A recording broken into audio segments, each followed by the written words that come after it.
From here, I'm at Driskill, live, sort of, in Singapore. That's right, we made the big move from Hong Kong. We're broadcasting live, sort of, from Singapore. Today, we've gone back to our FCC speaker series. We've got Dr. Yang Jiemian. He's a senior fellow, president emeritus at the Shanghai Institutes for International Studies. His topic today, China's foreign policy, the challenges ahead. A little bit more about him in just a minute. Many of you know the FCC in Hong Kong. Many of you know it's a key stop on the itineraries of the most well-known people in the world who happen to be passing through the city. The View from Here is pleased to announce we've got the complete set of speeches dating all the way back to 2007, and we're uploading each and every speech from 2013 as fast as we can. Speakers and topics in the series include people like Mia Farrow, famous actress, outspoken activist on China and Darfur. We've got Bill Clinton in conversation with Lee Kuan Yew, the founder of modern-day Singapore. And we've got people like Chris Patton, the last governor of Hong Kong before it was handed back to China. We've also got people like comedian, author Michael Palin of Monty Python fame, and we've got many, many more. Check back frequently on The View from Here to get the latest podcast. Don't forget, you can also log on to iTunes and subscribe to The View from Here, and that way you won't miss a key speech. Just go to the iTunes store, do a search for me, Matt Driskill, or The View from Here, and subscribe, and that way each and every speech should be downloaded straight to your iPod, your iPhone, your iPad. A little bit more about today's offering, the topic, China's foreign policy, the challenges ahead. The speaker, Dr. Yang Jiemian. He's a senior fellow, president emeritus, as I said, of Shanghai Institutes for International Studies. According to the propaganda I've been handed, Dr. Yang has been one of China's most influential foreign policy intellectuals for the past 25 years. His talk focuses on the strategic thinking and policy readjustment of China's diplomacy under its new leadership as China realigns its global and regional strategy with more forward-looking and predictable policies. He also will discuss possible approaches to future challenges. Dr. Yang got his bachelor's degree at the Shanghai Teachers University, his master's degrees at Shanghai Institutes for International Studies, and the Fletcher School of Law and Diplomacy. Got his PhD at the Shanghai International Studies University. He's a senior fellow, former president of SIIS, and the director of its academic committee. He's a member of the Shanghai Committee of the Chinese People's Political Consultative Conference. He's also a guest professor and fellow at the PLA National Defense University, Shanghai International Studies University, and Tongji University. The Commissioner's Office of the Mainland Government, the PRC Ministry of Foreign Affairs in Hong Kong, helped arrange his visit. Well, that's it for me, Matt Driskill. That's The View from Here. Stay tuned. The topic, China's foreign policy, the challenges ahead. Dr. Yang Jiemian, Senior Fellow, President Emeritus, Shanghai Institutes for International Studies. He is next.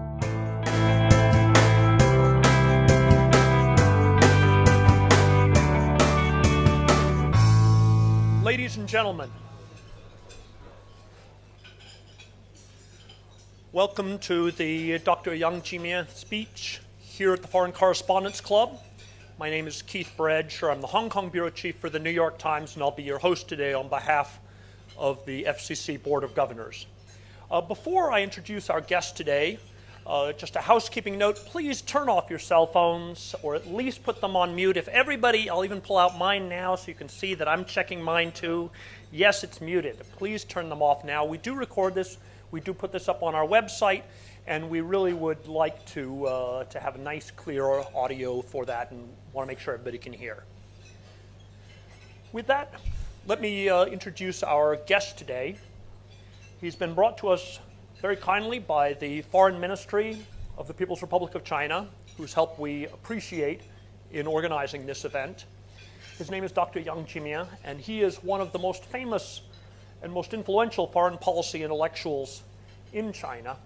He has, for the past quarter century, been an influential voice on strategic thinking, on diplomatic thinking, both within Asia, on China's relations both within Asia and with the West. He's studied both in the United States and in China, has a broad experience and broad base on which to comment on the particular challenges that we see in China today, whether it's the events in Tiananmen Square on Monday, the attack that has now been reported, or whether it's the broader shifts and challenges for China ahead with the approach of the third plenum. So with that, I give you Dr. Yang.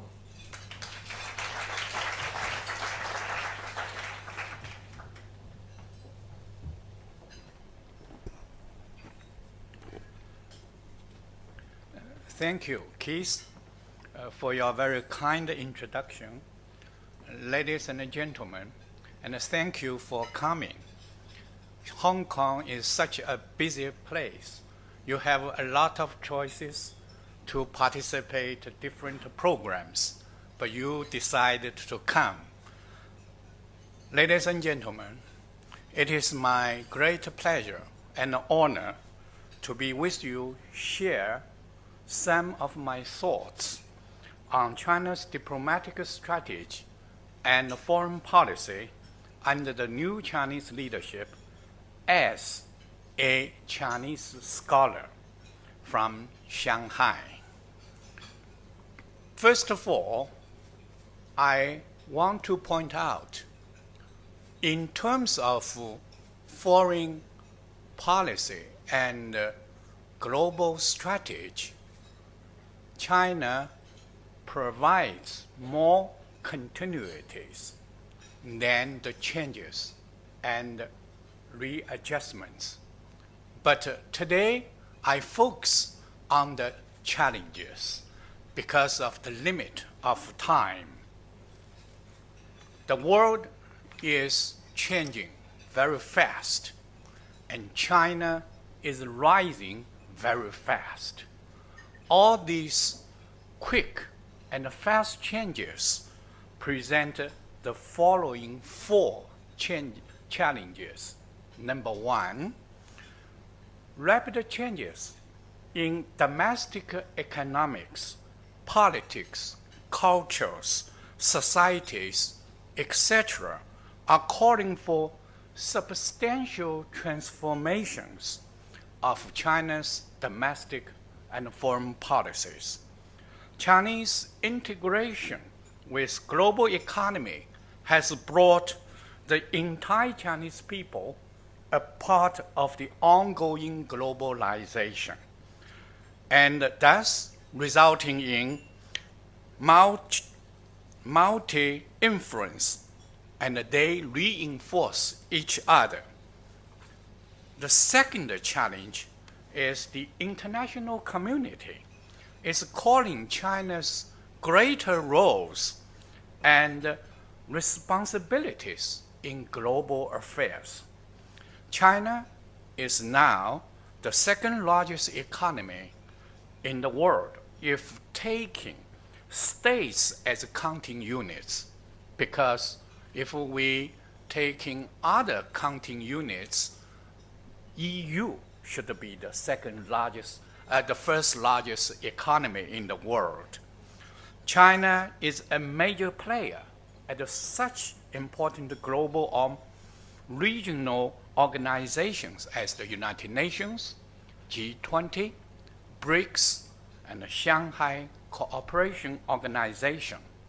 China also works closely with the international community to cope with global issues ranging from anti-terrorism to climate change and energy security.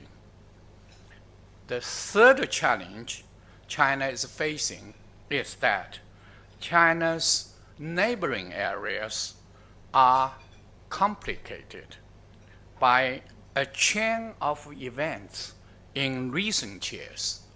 We are confronting some challenges that we didn't have before. People now are concentrating more on the problems than the good news. The good news for China's neighboring areas and the country is that China has developed the largest economic ties with almost each and every neighbor country. And the good news is China has developed good symmetry and governmental and non-governmental relations with our neighbors. R&B goes everywhere.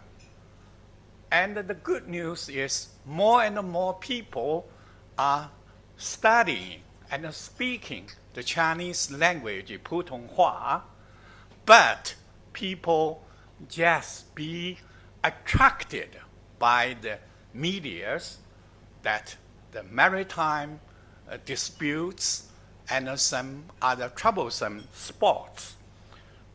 The fourth challenge is that China needs to match up with others on common and shared values.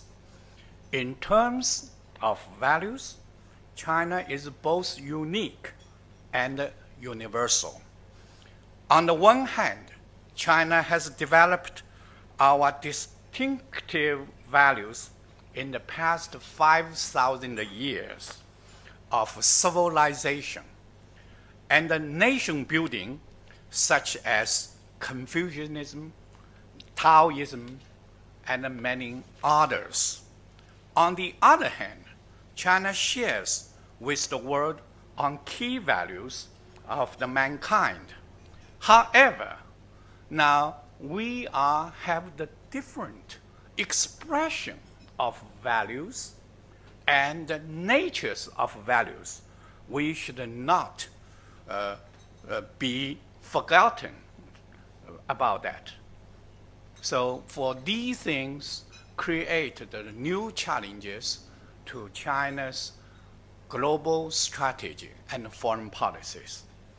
Now, facing with these challenges, how China should meet them, although the new leadership's diplomatic strategy and foreign policy is still unfolding, yet at least we can see the following 4 readjustments. Number 1, China is attaching greater importance to strategic thinking and concentration. Mr. Xi Jinping calls on a number of occasions that China should focus on the strategic goal of building favorable external environments for China's modernization and nation renewal, despite the difficulties and the distractions from time to time. Although there are many pressing issues in China's external relations, the new Chinese leadership stays on the trajectory of thinking comprehensively and in a forward-looking way. The overall strategic goals of the new leadership, in my understanding, are to build up more favorable environments for China's continued reform and opening up, preserve the nation's sovereignty, security, and development interests, and to promote peace, development, and win-win cooperation. The second readjustment is China sets strategic priorities by improving surrounding situation in the neighboring countries and promoting new model of major countries' relationship. In past June, Mr. Xi Jinping and President Obama met at Sunnylands, California. There is a cultural difference. The Chinese writers would like to say Annenberg Estate, Sanzhuang. It gives you a lot of other thoughts in the beautiful Chinese language. But the Americans like the Sunnylands. Both are beautiful, but with different background. And at this informal meeting, the two presidents agreed to work together on building up the new model of major country relationship. And emphasizes on three things. Number one, no conflict or confrontation. Second, mutual respect. Third, that is win-win cooperation.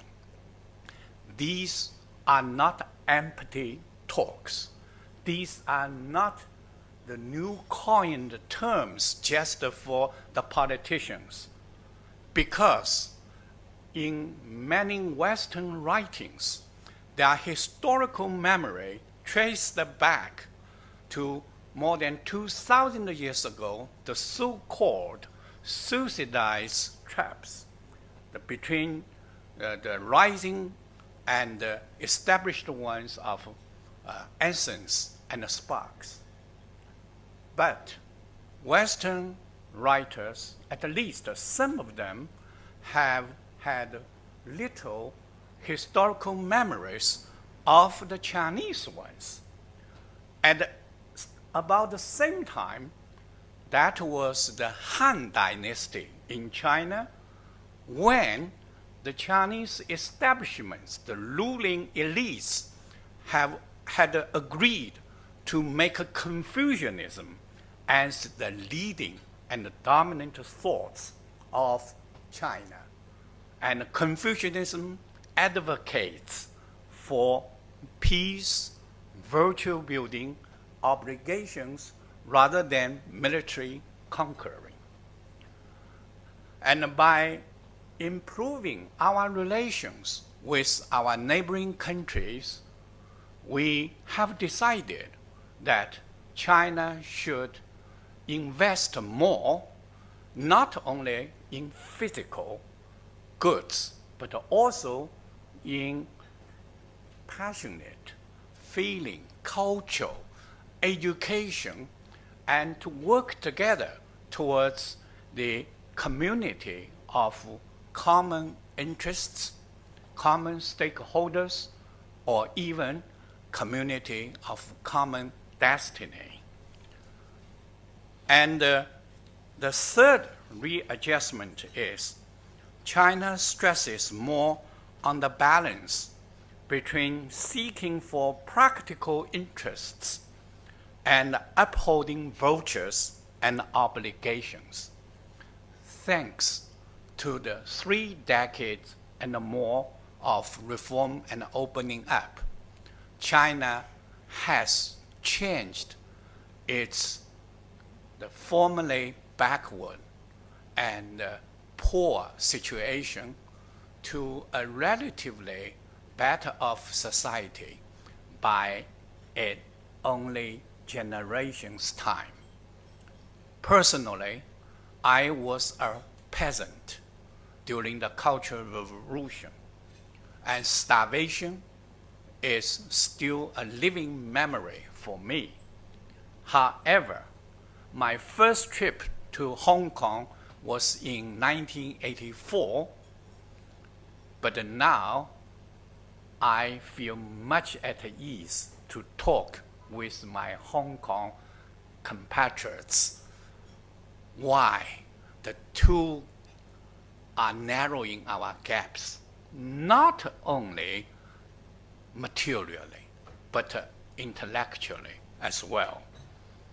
And for this, China has accumulated a fairly solid foundation of material wealth and intellectual experience. These enabled China to work with the developing countries and the developed ones alike for win-win cooperation, such as interconnectivity of infrastructures, creation of new monetary and financial facilities, and even more choices for development models and systematic alternatives. China has expressed its readiness to shoulder more international responsibilities and obligations by more benefit and wealth sharing, first of all with our neighbors, but also with all the partners and the friends of the world. China is still a developing country, but the economic and the political nature of being a developing country increase rather than decrease China's conscientiousness of striving for common developments rather than avoiding more and bigger responsibilities. Last but not least, China seeks for greater internal and external coordination when planning and implementing diplomatic strategy and foreign policy. China is so big.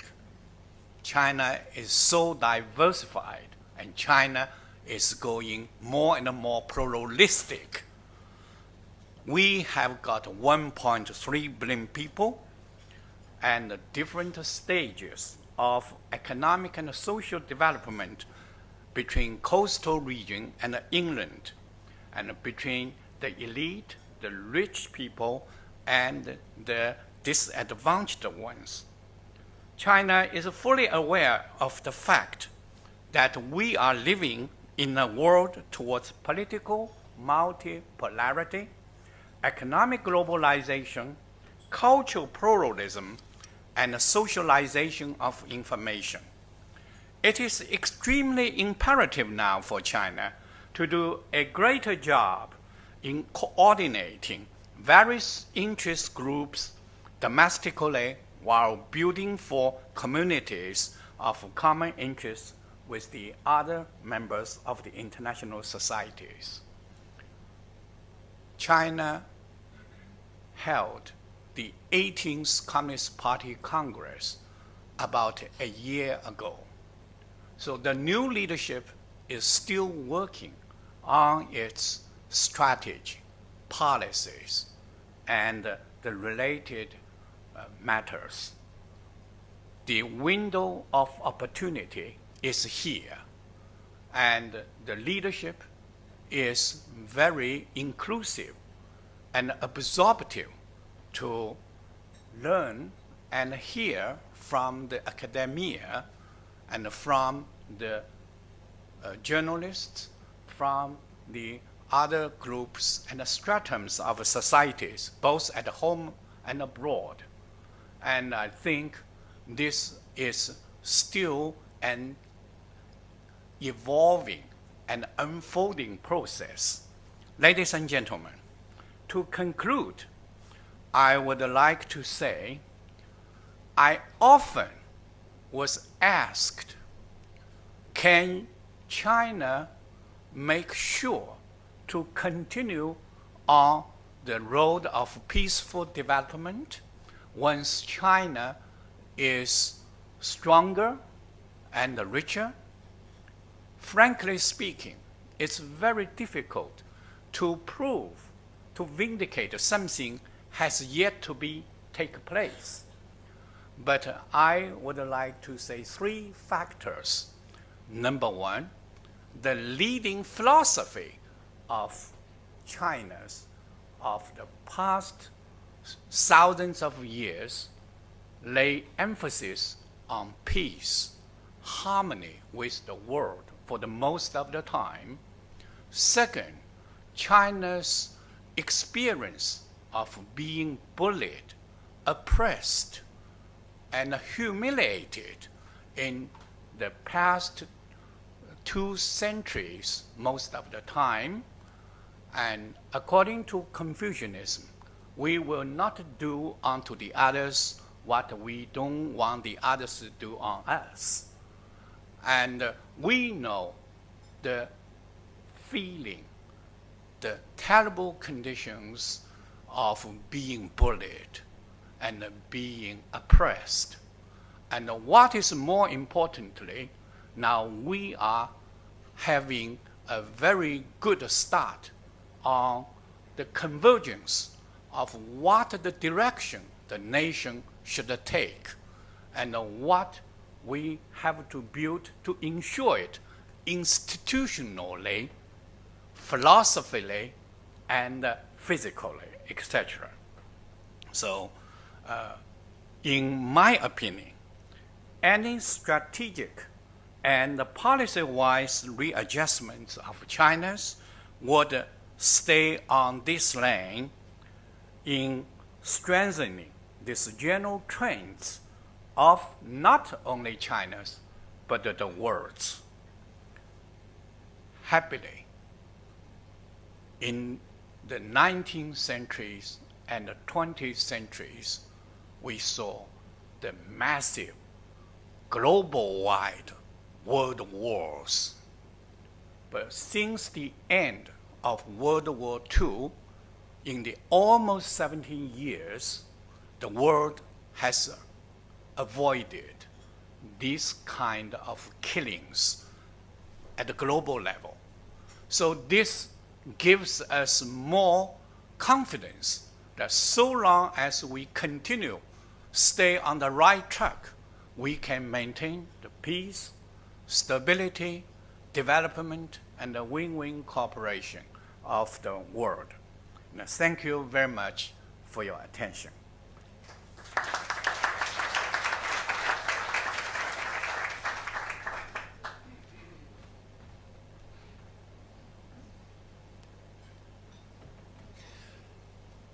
Thank you very much, Dr. Yang. If I may ask the first question then. The Beijing authorities are characterizing Monday's event as a suicide attack by jihadists using some kind of gasoline-based incendiary device. That sounds reminiscent of a lot of attacks that have taken place over the years in places like Central Asia. As China responds to this kind of an unexpected event in Tiananmen Square, do you expect a change in Chinese policies, particularly in Central Asia, particularly as the Americans start getting out of Afghanistan? Thank you. I wrote 2 books on countering international terrorism. I knew so far this world has not had the consensus even on the definition of what constitutes terrorism. However, among all those about 200 definitions, one thing is in common. Any act against innocent people, especially the civilian, the women, the old people, the young children, is an act of terrorist. And China opposes all kinds of terrorism. This has been made very clear when 9/11 attacks happened. And now this world is confronting with a lot of non-traditional security challenges. And international terrorism is one of them. China works with other responsible members of the international society to prevent, work against these expanding waves of international terrorism. So we hope we could work together facing with the post-2014 situation in Afghanistan, in Central Asia, by the way. And I came from Shanghai. The Shanghai Five later developed into Shanghai Cooperation Organization, put the terrorism and these ultra religious and these things, 3 evil forces, even before 9/11 attacks. So China will continue to do this. And I hope that all the healthy forces in the world should work together. And only by so doing can we stop these expanding waves. Thank you. If I may ask one more question on a different part of the world, partly, but also particularly with regards to Southeast Asia. The People's Daily mentioned that all 7 members of the Standing Committee of the Politburo attended a meeting on regional diplomacy on October 24 and 25. That's the first time in at least 5 years we've had a report of all the members of the Standing Committee showing up for that kind of meeting. So it must have been something important, and yet the People's Daily report didn't give us much in the way of details. It just said it called for better regional diplomacy.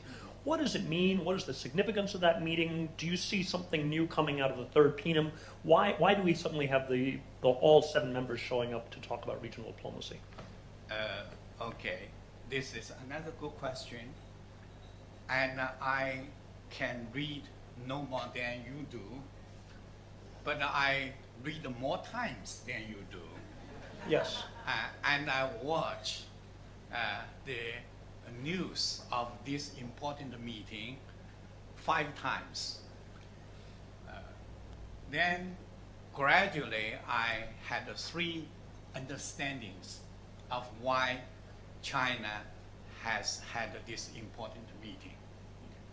The official title of this conference is on the Central Working Conference on China's diplomacy with neighboring countries. According to Chinese formalities, if a nationwide conference named as a Central Working Conference, all the members of the Standing Committee of Chinese Communist Party Central Committee would be present. So this is not an exception. Second, why at this time? Because, as I said, in recent years, while we are making good progresses in strengthening and increasing our relations with our neighboring countries, we are confronting with the new challenges. While to cope with these new challenges, we should not only look at trees, woods, while forgetting the forests.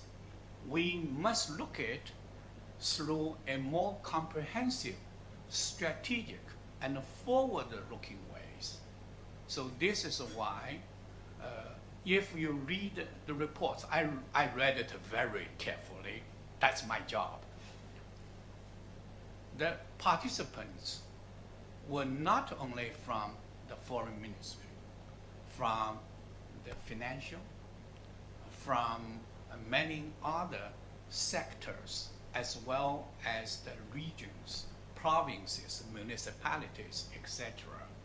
So this is a conference trying to unite thinking and making the planning as well as the operational implementation for that. Thirdly, what are the new things coming out of this working conference? I think mainly 3. Number 1, the conference calls for more working together with our neighbors for common development. So sticking to, adhering to the road of peaceful coexistence and development with our neighbors comes the first. Second, the conference calls for participating in all spheres of cooperation, the economic, security, cultural, and even people-to-people relations. The third new things, as I understood as a scholar, that is to say, this will set a tune for the further development of China's global overall strategy, as well as other important fields of diplomatic relations with other parts of the world and in other thematical, functional fields as well. So being a scholar of think tanks on foreign and security studies, I'm really encouraged and hope there will be more such kind of working conference on it. Thank you. Thank you very much. Florence? Thank you. Florence de Changy, I report for Le Monde. My first question is about the general policy of China in terms of foreign affairs. And correct me if I'm wrong, I understand is no interference, mainly. I mean, this has been a basic trend.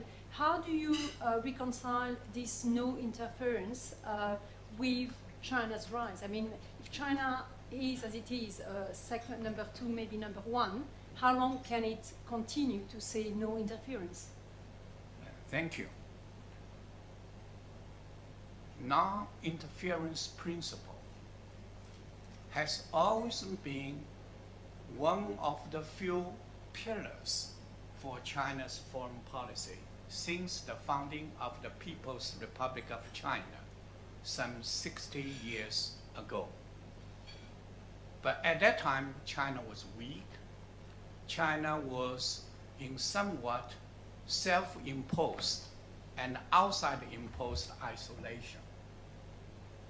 So at that time, the danger was being interfered with. But now with going abroad and with at least 80 million person times every year, you can see Chinese anywhere and everywhere.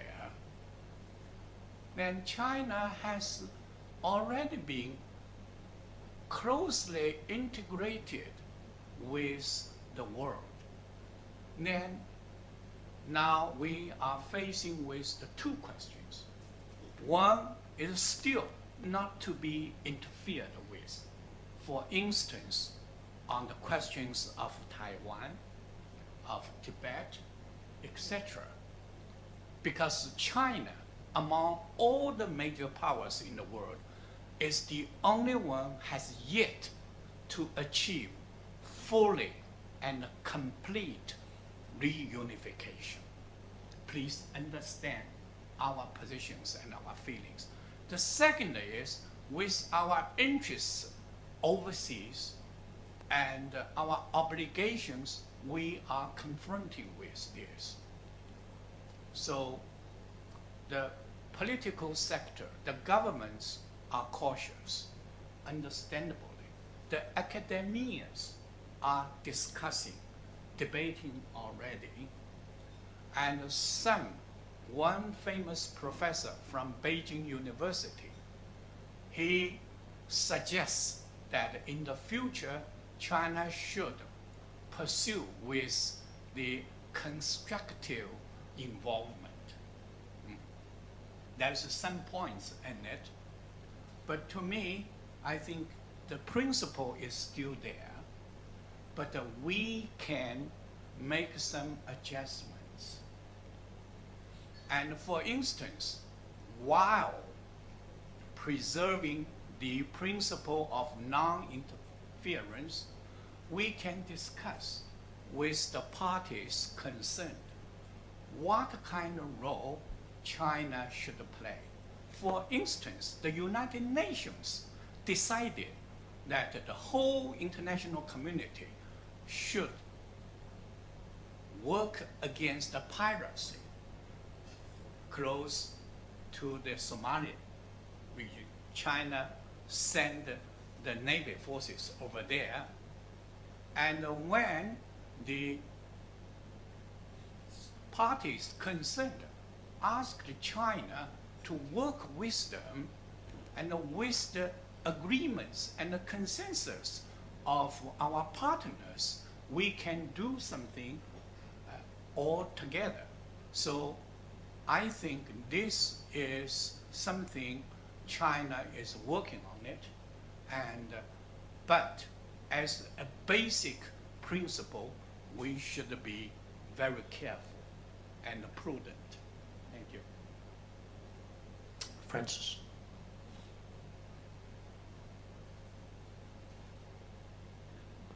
Francis Moriarty, RTHK. Thank you very much for your presentation, which I think you would agree is one that emphasizes the positive.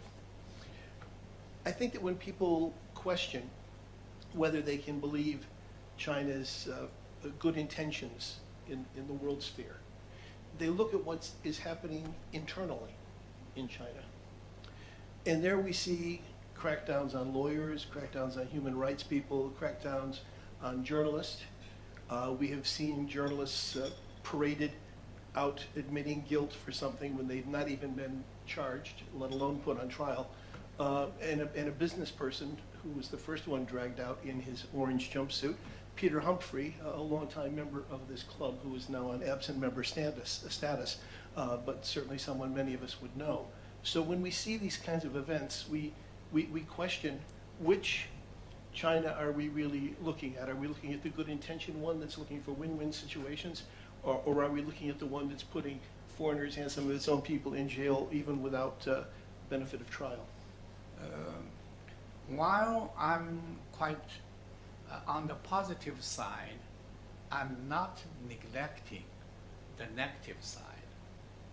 Secondly, while we are discussing all these events, we should put them into a larger, more broad framework and a picture to understand. And thirdly, and we should not take the position that whatever the Chinese government is doing is unreasonable. For instance, some people, they do committed crimes, and they should be punished in one way or another. And last but not least, China is working on the institutional building, legal building, and we hope that gradually China will go from rule by law to rule of laws, as well as become more transparent and more pluralistic. And please take the China's real conditions into our considerations.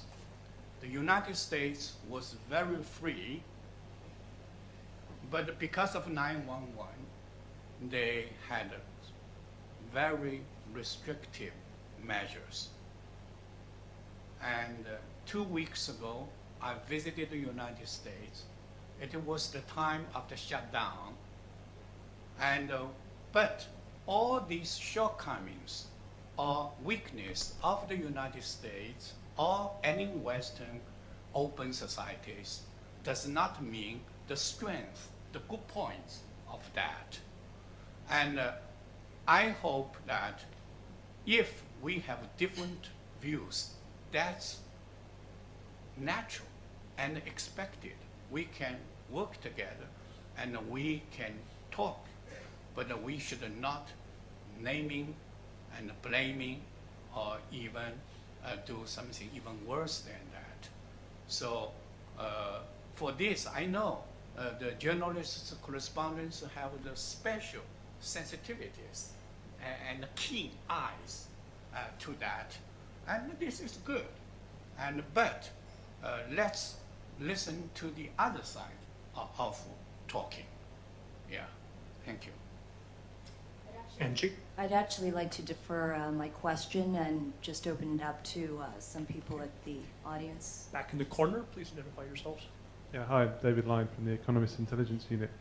I'd just like to say the elephant in the room over China's peaceful rise appears to be its relations with Japan. So can you comment on how you see those developing and what measures may be necessary to prevent possible military conflict over disputed territory? Thank you.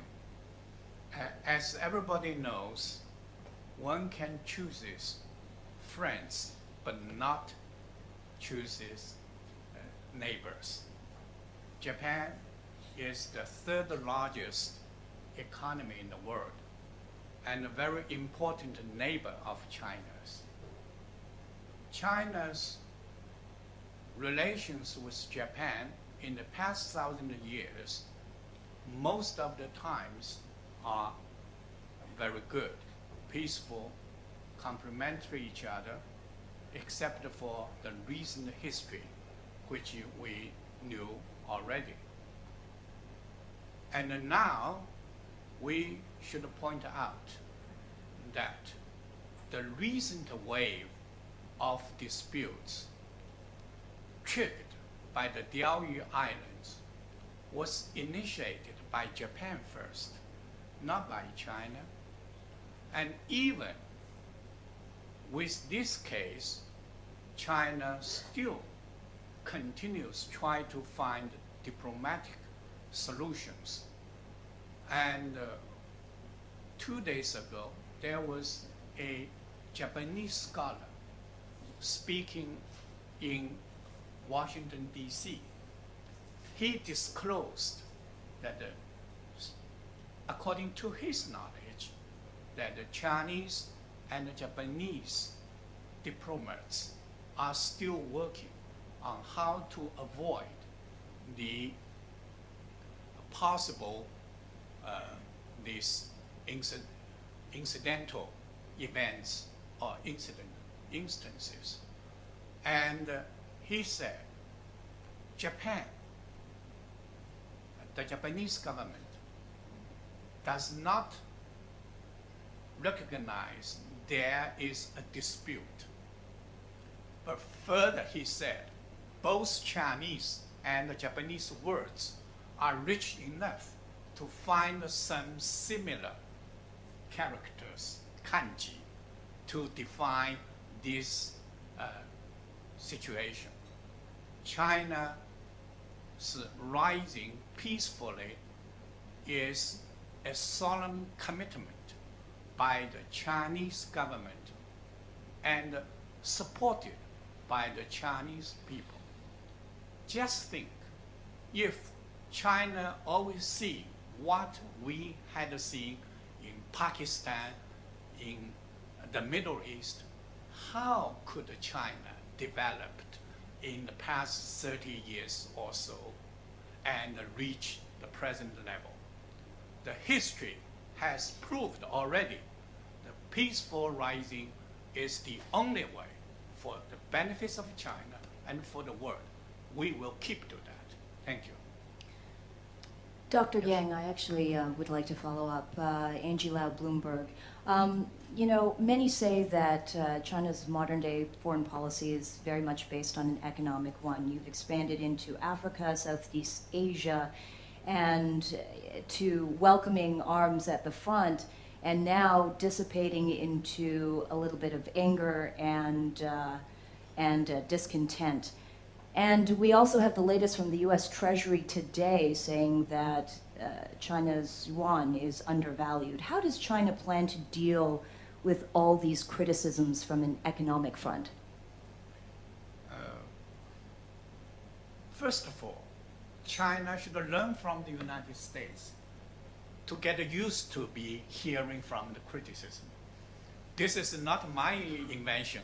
A lot of American friends advised us. Secondly, to look at these criticism, first of all, from the positive side. If people are criticizing you, you try to find out what are the good reasons, no matter how small they are, we should learn from. For instance, China is working with the African countries in a very good way. But China is doing a less good work of explanation, of publicizing to the outside world. And also, China could work not only with our African partners, but also with our Western partners, the third party, work together and to enlarge the points of overlapping interests, etc. And what is more, in China we have the saying, while the forests are large, you have all birds. So I do not want to deny there are very small number of people or interest groups, they are doing things badly, that these things that we should avoid it, to cure it, or even punish them. So for this, I would say, in the past 30 years, China pays the most attention to economic growth and relationship. In the next 30 years and beyond, China will pay more attention to other fields because China is growing. As I said in my kickoff remarks, the world is asking more obligations, responsibilities onto China. Thank you. Thank you. Back here. Great. Yes, George Long. I wanted to ask you about the China's interest in the Middle East, and maybe if you can explain how, when China, for example, in the last 10 years, China's become very almost dependent upon oil from the Middle East. But China's also involved in talks about Iran and other things. So maybe if you can elaborate how you see China's interest in the Middle East. China, I agree with you, is increasingly dependent on the energy supply from the Middle East. In the first few decades, China's relation with the Middle East was mainly political ones. China supported the Arab world, and China supported the Middle East peace process. But now China had a more economic, especially the energy interests. And China, first of all, will continue to maintain our good relations with both the Arab world as well as Israel. And secondly, and China will adopt a more proactive participation. But so far, China is still being kept outside of the main channels. That's the United States and the Europeans dominated ones. And thirdly, I think China would work with the whole international community to face with the new challenges. First of all, with the shale gas, the revolution, what the United States will have the new orientation of its Middle East policies, and with the more diversification of China's energy supplies, and China how to do that, and with more China's enhanced capabilities, what kind of concrete contributions China should make to keep the safety and the security of the transportation, and what China could do both at upstream and the downstream of the oil industries. And what is more is that the Chinese should be highly aware that we should not repeat some Western industrialized countries, the smog in some parts of China is really threatening.